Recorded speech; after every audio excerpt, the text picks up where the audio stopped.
खानापुर गांव में आशा नाम की एक गरीब महिला रहती थी। उसके जीवन का एकमात्र सहारा था उसका पानी पूरी का ठेला, जिसे वो अपने घर के पास लगाकर पानी पूरी बेचती थी। आशा के हाथों का स्वाद लाजवाब था। दीदी, आपकी पानी पूरी तो बहुत स्वादिष्ट है। हमने पहले कभी ऐसी पानी पूरी नहीं खाई। इस पानी पूरी का स्वाद तो वाकई बहुत खास है। हम रोज इसे खाते हैं, लेकिन जी नहीं भरता। बहुत धन्यवाद। ये सब भगवान की कृपा और मेरी मेहनत का नतीजा है। दीदी, आपको तो सच में अन्नपूर्णा माता का आशीर्वाद प्राप्त है। मैं कहता हूँ आप यहाँ पर एक ढाबा खोल लो, वो खूब चलेगा। अरे सदा भाई, ढाबा कहाँ लगाऊं? जगह चाहिए, पैसे चाहिए, कहाँ से लाऊं? अरे आशा, जगह की चिंता क्यों करती हो? तेरे घर की छत इतनी बड़ी है कि तुझे कहीं और जाने की जरूरत ही नहीं है। वहीं पर ढाबा खोल लो। आनंद भाई, छत चाहे कितनी भी बड़ी हो, लेकिन वो किराए का ही है। आशा का मकान किराए का था। मकान मालकिन सुशीला आए दिन आशा को परेशान करती रहती थी। आशा, ए आशा, बाहर आ। हाँ सुशीला दीदी, क्या हुआ? क्या हुआ? अरे 2 महीने हो गए, किराया नहीं दिया है। कब तक टालती रहोगी? मेरी माली हालत जरा खराब है, पैसों की बहुत किल्लत हो रही है, थोड़ा समय दे दीजिए। हर बार यही बहाना सुनती हूँ। मेरे ऊपर भी जिम्मेदारियाँ हैं। मेरे यहाँ पैसे पेड़ पर नहीं उगते। मैं सच में कोशिश कर रही हूँ, अगले महीने तक पूरा किराया चुका दूंगी। देखो आशा, ऐसे रोने धोने से काम नहीं चलेगा। कान खोल कर सुन लो, अगर अगले महीने तक किराया नहीं दिया तो तुम्हारा सारा सामान बाहर फिकवा दूंगी, समझी? सुशीला तो चली गई, लेकिन आशा बड़ी परेशान थी। पैसों की कमी तो वजह थी ही, साथ ही दूसरी वजह थी उसकी बेटी सोनाली। आशा के पति की एक दुर्घटना में मौत हो जाने के बाद आशा ने ही सोनाली को पाल पोस कर संभाला था। सोनाली पैदा होते ही कमजोर और बीमार रहा करती थी। आज आशा उसे अस्पताल लेकर आई थी। असल में जब सोनाली आपके गर्भ में थी तो आपका सही तरीके से ध्यान नहीं रखा गया था। इसके कारण सोनाली के शारीरिक विकास में कमी आई है। अक्सर ऐसे मामलों में बच्चे जन्म के बाद भी कमजोर रहते हैं। अब पता नहीं डॉक्टर साहब की गलती कहाँ हुई। हमने तो अच्छे से ही देखभाल की थी। डॉक्टर अंकल, क्या मैं कभी ठीक नहीं हो पाऊंगी? क्यों नहीं बेटा, अगर सोनाली को शहर में ले जाकर किसी अच्छे विशेषज्ञ डॉक्टर को दिखाया जाए तो ये बीमारी सही हो सकती है, लेकिन उस इलाज में काफी खर्चा आएगा। कितने पैसे लगेंगे डॉक्टर साहब? खर्चा तो काफी है, शायद रकम लाखों में भी हो सकती है। आशा डॉक्टर का धन्यवाद करके क्लिनिक से बाहर निकली। अब वो और भी ज्यादा पानी पूरी बेचकर पैसे कमाने में जुट गई, लेकिन फिर भी ज्यादा आमदनी नहीं हो रही थी।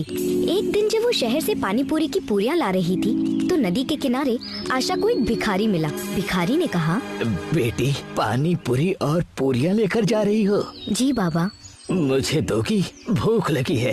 आशा ने थोड़ी देर सोचा और फिर भिखारी से कहा, बाबा, मैं बड़ी तकलीफ में हूँ। ये पानी पूरी अगर आपको दूंगी तो आज कुछ ना बेच पाऊंगी, और अगर बेच ना पाऊंगी तो मेरे घर का चूल्हा नहीं जलेगा। बाबा, मुझे माफ कर दो। जैसी तुम्हारी इच्छा बेटी। मैं तो इसलिए कह रहा था क्योंकि 2 दिन से कुछ नहीं खाया है। ये सुनकर आशा के पैर आगे नहीं बढ़ पाए।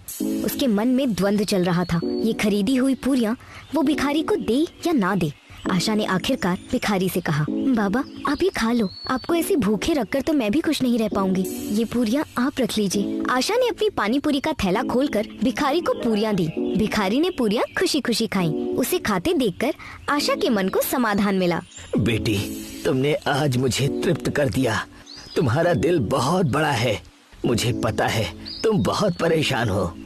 जी बाबा, परेशान तो हूँ। सुशीला को 2 महीने का किराया देना है, नहीं तो वो तुम्हें घर से बेघर कर देगी। साथ ही सोनाली का इलाज भी करवाना है, उसके लिए पैसे भी चाहिए। सही कहा ना? आशा ये सुनकर चौंक गई। उसे अपने कानों पर विश्वास नहीं हुआ। बाबा, ये सब आप कैसे जानते हैं? मैं सब जानता हूँ बेटी। तभी भिखारी के हाथ में एक घड़ा आया। वो भिखारी से बदलकर एक देवदूत बन गया। देवदूत ने वो घड़ा आशा को देते हुए कहा, बेटी, ये जो घड़ा है इसे तुम लेकर जाओ। इसमें से जो तुम चाहोगी वो अनाज निकल सकता है। उस अनाज से तुम जो भी खाना पकाओगी वो बहुत ही स्वादिष्ट होगा। उसे खाकर लोग बहुत खुश होंगे। अन्नपूर्णा देवी का तुम्हें आशीर्वाद है। जाओ, जाकर अपनी छत पर एक ढाबा शुरू करो और उस पैसे से अपनी जिंदगी सुधारो और सोनाली का अच्छे डॉक्टर के पास इलाज करवाओ। लेकिन आप कौन हैं? मैं एक देवदूत हूँ। मुझे अन्नपूर्णा देवी ने भेजा है ताकि मैं तुम्हारी मदद कर सकूं। तुमने इतनी कठिन स्थिति में भी अपनी पुरिया मुझे देकर मानवता का परिचय दिया है। जाओ, जाकर ढाबा खोलो। आशा आगे बढ़ी। जब वो घर पहुंची तो उसने देखा कि घर की छत पर टेबल और कुर्सियां लगी हुई थीं। आशा ने तुरंत एक छोटे से ढाबे की शुरुआत कर दी। वो घड़े से अनाज निकालती और उसे प्यार से पकाकर लोगों को खिलाती। अच्छी आमदनी होने लगी। सोनाली का इलाज भी शुरू हुआ। जल्द ही उसके जादुई ढाबे की चर्चा पूरे गांव में फैल गई। लोग दूर दूर से वहां खाना खाने आने लगे। अरे, ऐसा स्वाद मैंने अपनी जिंदगी में कभी नहीं चखा। आशा दीदी, मैंने कहा था ना कि ढाबा खोलिए। देखा, कमाल हो गया ना। बिल्कुल सही कह रहे हो सदा।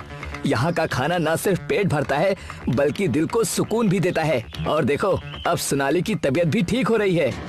मैं बस यही चाहती हूँ कि लोग आएं और मेरे बनाए भोजन का आनंद लें। उनकी दुआएं मेरी बच्ची को लगे।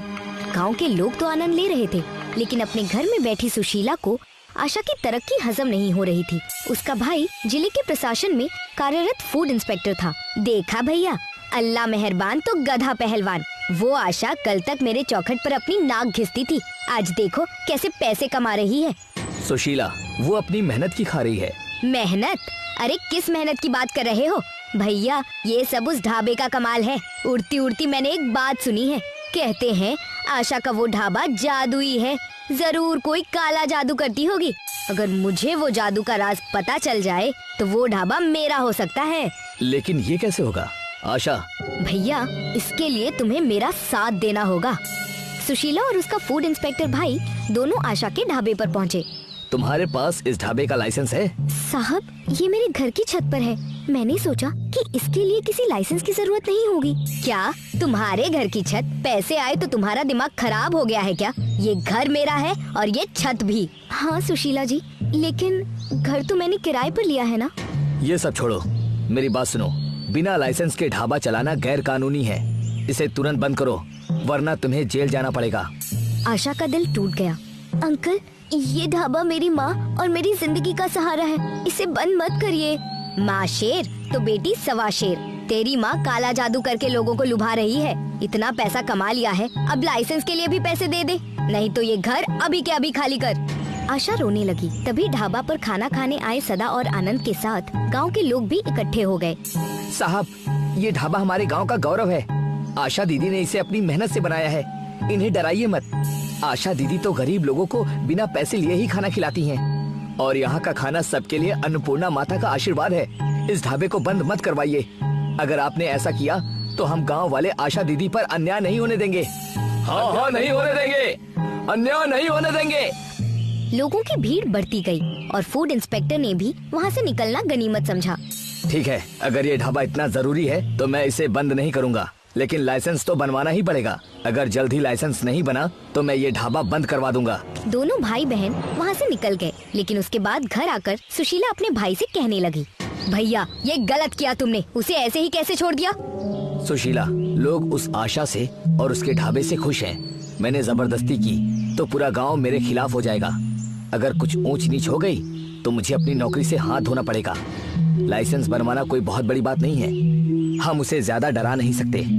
तो उसे घर से निकाल भी देगी तो वो दूसरी जगह जाकर अपना ढाबा बना लेगी। इसीलिए तो उस ढाबे को भूल जा। भैया ऐसा नहीं होगा। वो ढाबा मेरा नहीं हो सकता तो उसे मैं बर्बाद कर दूंगी। मैं आज रात ही उसके ढाबे में जो भी अनाज है उसे बर्बाद कर दूंगी। सुशीला रात को ढाबे में घुस गई, लेकिन जैसे ही उसने बर्तनों को छुआ, अचानक वहाँ देवदूत प्रकट हुए। सुशीला को अपनी आंखों पर यकीन नहीं हुआ। सुशीला, तुमने लालच और ईर्ष्या में आकर दूसरों की मेहनत को बर्बाद करने की सोची, लेकिन ये ढाबा मेहनत, दया और सच्चाई का प्रतीक है। इसे कोई नुकसान नहीं पहुंचा सकता।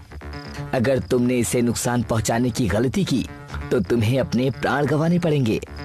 सुशीला डर के मारे कांपने लगी। तभी वहाँ आशा भी पहुँच गई। सुशीला देवदूत से माफी मांगने लगी।